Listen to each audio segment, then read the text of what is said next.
Imagine you are walking toward the ocean. You can hear the waves up ahead. You can smell the ocean spray. The air is warm. You feel a pleasant, cool breeze blowing through the trees. You walk along a path, coming closer to the sea. You see a brilliant aqua color of the ocean up ahead. The sand is very soft powder. Imagine taking off your shoes and walking through the hot, white sand toward the water. The beach is wide and long. Hear the waves crashing onto the shore. Smell the clean, salt water and beach. You gaze again toward the water. It is a bright blue-green. You see the waves washing up onto the sand and receding back down toward the ocean, washing up and flowing back down. Enjoy the ever-repeating rhythm of the waves. You are now back to reality. How does it feel?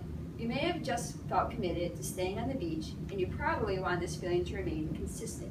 It was easy, relaxing, and didn't require a lot of thinking. People strive for consistency in their commitments.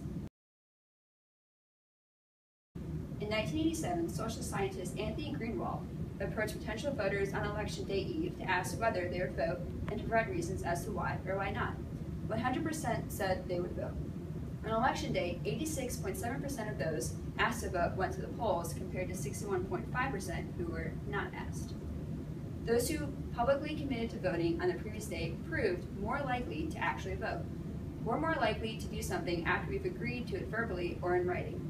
Getting customers or coworkers to publicly commit is something makes them more likely to follow through with an action or a purchase. Getting people to answer yes makes them more powerfully committed to an action. For instance, don't tell people, please call if you have to cancel. Asking, will you please call if you have to cancel, gets customers to say yes, and measurably increases their response rates. The older we get, the more we value consistency, and that makes it harder for older people to make a change. Researcher Stephanie Brown co-authored a 2005 study titled Evidence of a Positive Relationship Between Age and Preference for Consistency, published in the Journal of Research and Personality. The study confirmed the belief that the older people become set in their ways. The solution? Praise them for making good past decisions based on information they had at this time. Then, find ways to stress the consistent values connecting old actions and purchases with values underlining any new actions or new purchases. It is important to note that the drive to be consistent causes us to not always act in our best interest. Consistency often is used as a quick fix and can be a hiding place. It can also help those trying to profit off of our habits. Businesses can use small commitments to manipulate a person's self-image and or actions. The greater the effort that is put into a commitment, the greater its ability to influence attitudes of the person who made it. We accept inner responsibility for behavior when we think we've chosen to perform it. The only defense against commitment is awareness and knowing that being 100% consistent is foolish. To elaborate on the positive outlook on consistency, Shelley will now provide you with a personal story about her parents regarding consistency in relationships. I'm first generation born in America. My parents were born and raised in India. Although times are causing modern changes in the culture, back then in my family, arranged marriage was typical. My parents met on my father's birthday through family friends and were married 16 days after meeting. As I discussed arranged marriage with my father, he informed me that not knowing my mother, yet dedicating his life to her, was very difficult. They were both placed into a commitment without having consistency.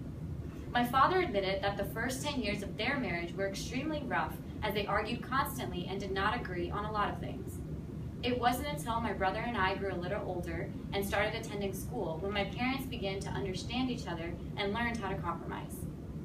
As stated by Cialdini in his book entitled Influence, within the realm of compliance, securing an initial commitment is the key. After making a commitment, people are more willing to agree to requests that they are in keeping with the prior commitment. In this case, my parents made the initial commitment by marrying each other. This, combined with the increase in age and time in which they know each other, the more consistent is their marriage and the more committed they are to one another.